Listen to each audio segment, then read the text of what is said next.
Welcome to the WordPress Ultimate Security channel. In this video, we will show you how to set up WordPress alerts and notifications using Ultimate Security. Security problems are only useful to know about if you actually find out about them in time. This feature makes sure you get an alert when something suspicious happens on your site, so you can act fast instead of finding out weeks later. Make sure Ultimate Security is installed and activated on your WordPress site before following along. We are starting from the Ultimate Security dashboard. Let's move to the Alerts and Notifications setting at the top. This opens the Alerts and Notifications page. It has two sections, Settings and History. At the top, we have Alert Queue Statistics. This shows how many alerts are pending, how many have been sent, how many have failed, and the total count. Right now, everything is at 0 because no alerts have gone out yet. Below that is Email Notifications. This lets you receive security alerts straight to your email inbox whenever an incident is detected.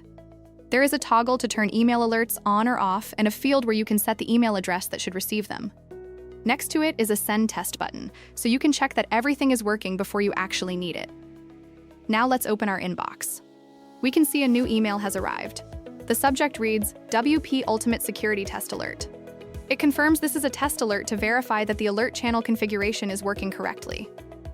Let's continue with the next settings, back on the Alerts and Notifications page. Under that is Webhook integrations. This is different from email. A webhook sends your alerts straight into communication apps. Right now, it shows no webhooks configured. Now let's set up a webhook. Click Add Webhook. This opens the Create Webhook window. There are a few fields here.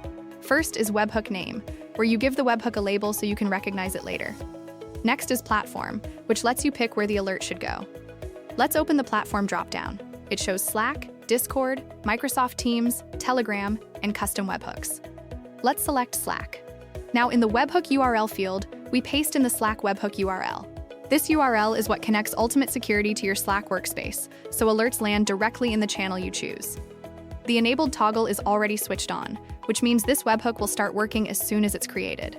Let's click Create Webhook. Back on the main page, we can now see it listed under Webhook Integrations, showing the name, the platform, and its status as on. Clicking on the play icon sends a test notification to verify the webhook is configured correctly. Let's switch over to Slack. We can see the test alerts have come through in the channel. Each message shows the event, the site it came from, the time it happened, and the severity level. There's also a summary message showing multiple events grouped together with a time range and total event count. Let's go back to the Alerts and Notifications page and add a second webhook. Click Add Webhook again. This time, let's give it a different name. Opening the Platform dropdown again, this time we'll leave it set to Custom Webhook. Custom Webhook is useful if you want to send alerts somewhere that isn't listed here.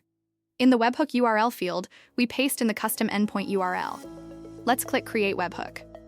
And now the Webhook Integrations table shows two webhooks, the Slack one and the new custom webhook, both marked as on. From here, we can enable or disable the webhooks. The webhook is updated, and its status in the table now shows as off. This is useful if you want to temporarily pause alerts to one destination. Enable the webhook for now. Let's test the second webhook. Clicking the test icon here sends a sample alert to confirm the custom endpoint is receiving data correctly. Now let's look at the custom webhook receiving end. This is a webhook tool that shows exactly what Ultimate Security sends. We can see the request details.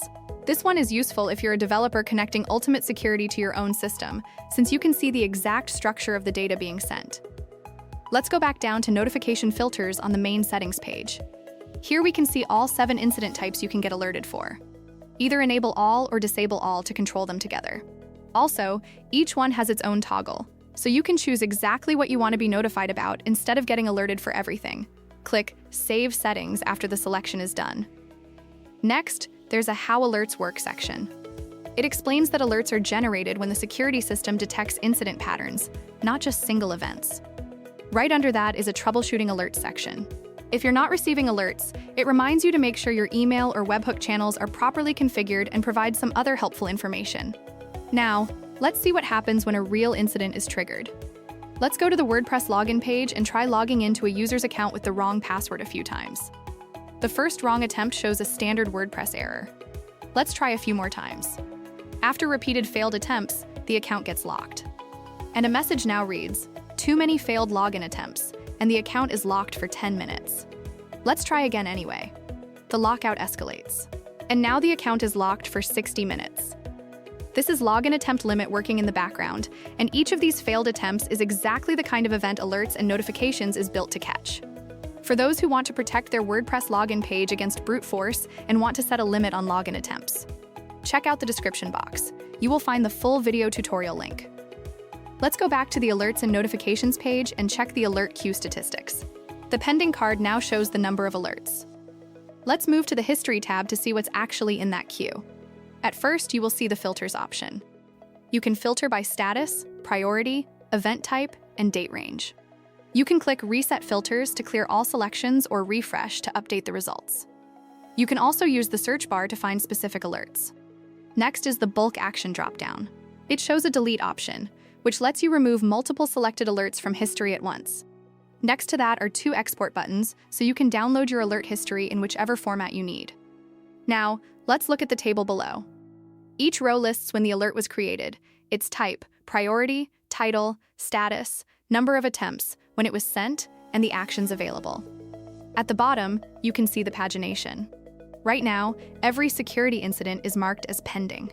From the Actions column on the right, we can delete the security incidents individually. Let's go back to the Settings tab and process the queue. You'll notice a message. This means you have pending alerts. Simply click the Process button on the pending card to send them out. Let's wait for it to finish. As it processes, the numbers update in the cards. Let's check Slack to see what actually came through. We can see the alerts arriving one after another. Each failed login alert shows which site it came from, when it happened, how severe it is, and a short message about the login attempt. Now, let's see that the custom webhook is receiving data correctly. So, let's test the custom webhook. As you can see, the notifications have successfully arrived. Here you can view the request details, including headers and the raw content of each alert sent by Ultimate Security. Let's go back to the Alerts and Notifications page one more time, and check the History tab again. Every alert that was pending earlier now shows a status of sent, along with the attempts count and the exact time it was sent.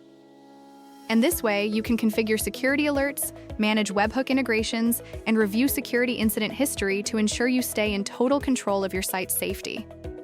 Download Ultimate Security, link in the description box. Thanks for watching. If this video helped you, like and subscribe for more WordPress security tutorials, and we will see you in the next video.